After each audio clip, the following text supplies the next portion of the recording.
I had so many amazing books in 2023, so here are just my top 5. I rate my books using Corpile from G from Book Roast, and so what I've done is I've taken my top 5 and put them in reverse order. So we're going to start with my lowest rated, highest rated. First up, we have The Secret History by Donna Tartt. This book, it is the seminal dark academia book for a reason. Oh my god, this is amazing. This 600-page book, I couldn't put it down.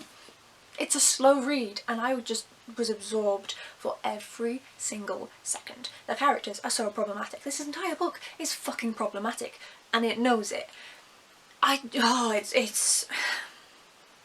really, like, I understand why some people would hate it.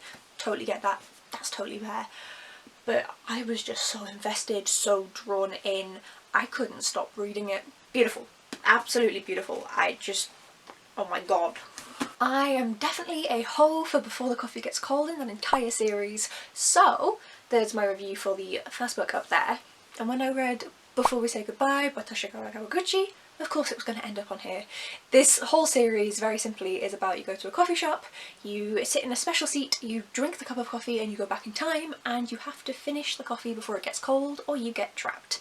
And it's all about communication and relationships and regret, and it's beautiful. Every single book in this series is absolutely gorgeous. This was a wonderful present from my partner for my birthday in 2023. It's just stunning. Moving away from cozy feel-good and into death, murder and shenanigans. Gideon the Ninth by Tamsyn Muir.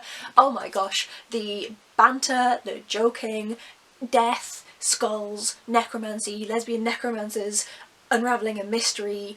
It's fantastic. It's so good. It is a sci-fi. It's set, you know, in this future world with space and all that, but it also feels very fantastical, and I love when books are able to overlap those two and entwine them so deeply. I also adore the dark humour and the ridiculous jokes. This is just... it was such a good time, and I'm so mad it took me so long to get to it. Dragons, Arthurian legends, climate crisis, feminism, bullshit politics, women written perfectly by a man. All of that is in Perilous Times by Thomas D. Lee. This book, oh my gosh, I was not expecting anything from this book. It was one of my Goldsboro books. I didn't look into it and I was like, okay, cool, whatever. Oh my god. Oh my god. When I was reading it, the women are written so well that I went and rechecked the spine. I was like, oh, I must have been wrong. It mustn't have been Thomas. No, he writes the women in here so well. I've never before seen a man write women as well as Thomas D. Lee does in this book. It is perfection. I adore the commentary on what we are doing to this planet, on capitalism, on equality, everything, and you get dragons and you get badass warriors with swords. This is just such a great book, and it is criminally underrated. I do not see enough people talking about this. Why are you not all picking this up? Answer me. Answer me. Then I have an honourable mention. This is technically my highest rated non-reread of the year. However, it also kind of is a reread. So, The Bone Season by Samantha Shannon. So my highest rated was a complete reread. This is my highest not a reread, but it also is a... basically it doesn't count enough to go on my top 5, but I feel like I have to mention it.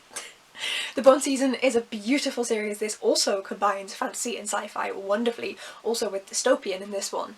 I adore this book so much. We get so much world building, so much character development. The magic system is absolutely fantastic, and Shannon has done a fantastic job at rewriting the first book and utilising all of the skills that she has developed over the past decade to making this even better than it originally was.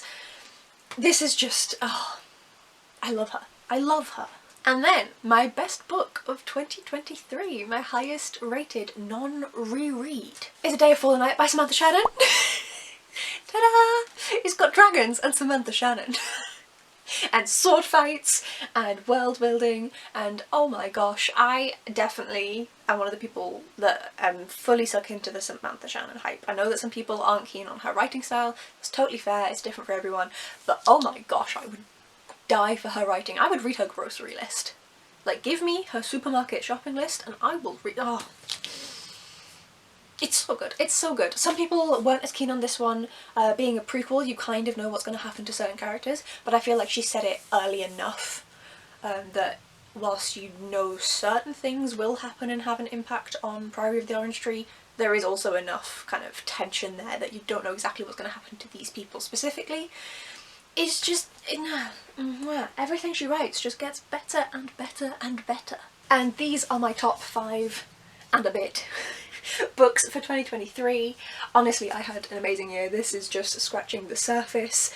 I read so many amazing 4, 4.5 and 5-star books this year, so I am going to be doing a video all about my every single 5-star book that I read in 2023, so if you'd like to see those then please do hit subscribe down below and you'll be able to see that when it is released. Let me know your best book of 2023, because like whilst A Day of Fallen Night is my best book that wasn't a reread, like look at them. Look at them. So yes, especially if it's one that is less hyped, I would love to know. Thank you so much for watching, folks, and I will see you guys in the next video. Bye!